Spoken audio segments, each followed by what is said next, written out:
Hello दोस्तों, फिर से स्वागत है आपका मेरा इस channel learn English all type में। दोस्तों यहाँ हम चाहे स्पीकिंग से रिलेटेड हो चाहे राइटिंग से रिलेटेड हो, हर कोई टॉपिक हम यहाँ पे कवर करते हैं और अपने इंग्लिश को इम्प्रूव करते हैं। तो आज का जो टॉपिक है हमारा काफी इंपॉर्टेंट टॉपिक है। जैसे हिंदी में कभी हम बोलते हैं किसी चीज से तंग आ जाना। ठीक है, आज किसी चीज से तंग आ जाना, इस टाइप के जो सेंटेंसेस हमारे बनते हैं उनको हम यहाँ पे डिस्कस करेंगे। ठीक है, किसी चीज से तंग आ जाना, किसी चीज से तंग आ जाना। तो ये हम आज यहाँ पे डिस्कस करेंगे, ये वाला टॉपिक।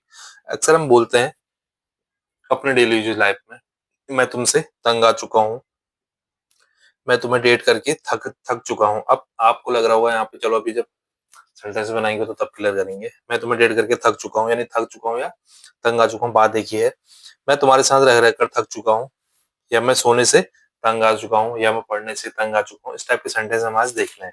तो जहां भी तंग आ चुका हूँ या थक चुका हूँ, तो यहाँ पे हमें यूज करना है आई एम फेड अप। ठीक है, किसी चीज से तंग आ जाना, यानी कि उसका मतलब है आई एम फेड अप। ठीक है, FED, fed up, I am fed up. जिससे तंग आ चुका हूँ उसके बाद आपको विद के साथ उसको बोलना है। ठीक है, विद के साथ उसको बोलना है, यानी कि हम बोल सकते हैं यहाँ पे समथिंग बोल सकते हैं। ठीक है, कोई भी चीज हो आ जाएगी, यानी कि आई एम फेड अप विथ, वो तो सबके साथ आएगा। उसके बाद जो चीज है उसके साथ वो आपकी फर्स्ट फॉर्म यहाँ पे आएगी। ठीक है, वो आपकी फर्स्ट फॉर्म यहाँ पे आएगी। तो पहले मैं हिंदी में कुछ सेंटेंसेस लिख लेता हूँ और उनको फिर हम इंग्लिश में बनाने का प्रयास करेंगे। तो दोस्तों ये हमने कुछ सेंटेंसेस हिंदी में लिख लिए जिन्हें हम यहाँ पे बनाने का प्रयास करेंगे। मैं तुमसे तंग आ चुका हूँ, मैं तुम्हें डेट करके तंग आ चुका हूँ, या इसको हम ऐसे भी बोल सकते हैं मैं तुम्हें डेट करके थक चुका हूँ। तो सेंस देखिए हमारा वही आ रहा है, चाहे तंग आ चुका हूँ या थक चुका हूँ, सेंस हमारा इसमें वही आ रहा है। तो मैं कंफ्यूज नहीं होनी, अगर तंग चुका हूँ लिखा होगा या थक चुका हूँ लिखा होगा तो हमें वहां पे फेड अप का ही यूज करना है। मैं तुम्हारे साथ रह रह के तंग आ चुका हूँ, इसको भी हम ऐसे बोल सकते हैं मैं तुम्हारे साथ रह रह के थक चुका हूँ। मैं सोने से तंग आ चुका हूँ, या मैं सोने से थक चुका हूँ, ऐसे हम बोलते हैं। मैं पढ़ाई से तंग आ चुका हूँ, या मैं पढ़ाई से थक चुका हूँ। इस टाइप के हम सेंटेंसेस बोलते हैं।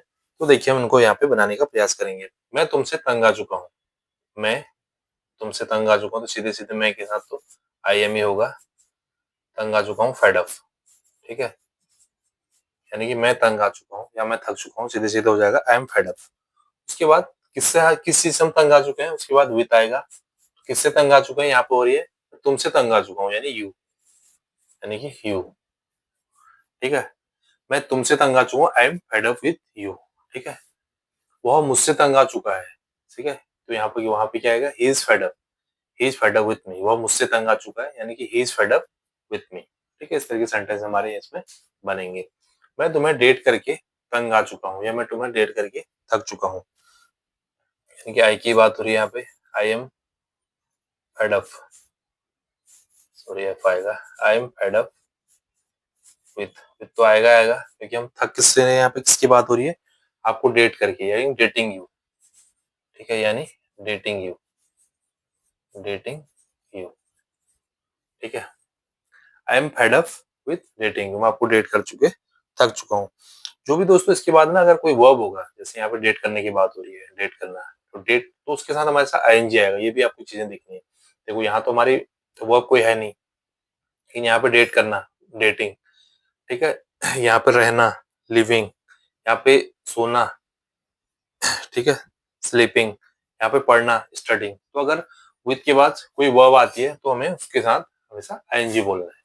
ठीक है, मैं तुम्हें डेट करके तंग आ चुका हूँ, मैं तुम्हें डेट करके थक चुका हूँ, आई am fed up with dating you. मैं तुम्हारे साथ रह रह के तंग आ चुका हूँ।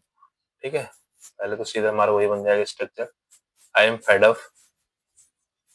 ठीक है, आई एम फेड अप विद, ठीक है, मैं तंग आ चुका हूँ किस चीज से, तुम्हारे साथ रह रह के, तुम्हारे साथ रह रह के, यानी कि लिविंग, मैंने पहले बताया एनजी आएगा, living with you, with you. यानी कि यहाँ पे दो बार हमारा विथ आ गया, एक विथ जो हमारा आई am fed up, fed up के बाद वो जो हमारे स्ट्रक्चर के साथ विथ है, ये वो वाला विथ है। और उसके बाद तुम्हारे साथ, यानी लिविंग विथ यू, ये वो वाला विथ है।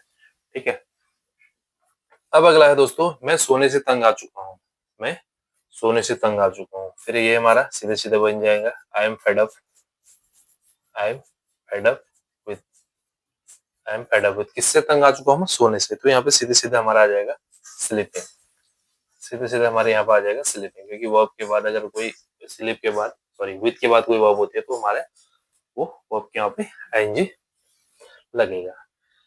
अगला है दोस्तों, मैं पढ़ाई से तंग आ चुका हूँ। मैं पढ़ाई से तंग आ चुका हूँ, फिर हमारा वही बन जाएगा आई एम फेड अप। मैं पढ़ाई से तंग आ चुका हूँ, ठीक है। आई am fed up with study, study. But हमने जैसे बोला था कि इसमें आईएनजी आएगी तो हमारा हो जाएगा स्टडी, यानी आई am fed up with study, मैं पढ़ाई से तंग आ चुका हूँ। दोस्तों अगर यहाँ तो हमने केवल आई एम की बात करी, केवल मैं की बात करी, आई एम फेड अप, लेकिन अगर ही की बात होगी तो क्या आएगा? ही इज फेड अप, ठीक है। वो मुझसे तंग आ चुका है, he is fed up with me, ठीक है। वे हमसे तंग आ चुके हैं, they are fed up with us, ठीक है। तो ये डिपेंड करता है कि इसके साथ जो होगा, आई के साथ होगा तो एम आएगा, ही के साथ होगा तो ईच आएगा, यू के साथ होगा तो आर आएगा, दे के साथ होगा तो आर आएगा, वी के साथ आर होगा तो आर आएगा। तो इस तरीके से हमारा एक स्ट्रक्चर है बनने का। जब भी हम बोलते हैं मैं तुमसे तंग आ चुका हूँ या मैं तुमसे थक चुका हूँ, तो ये हमें यूज करना है फेड अप।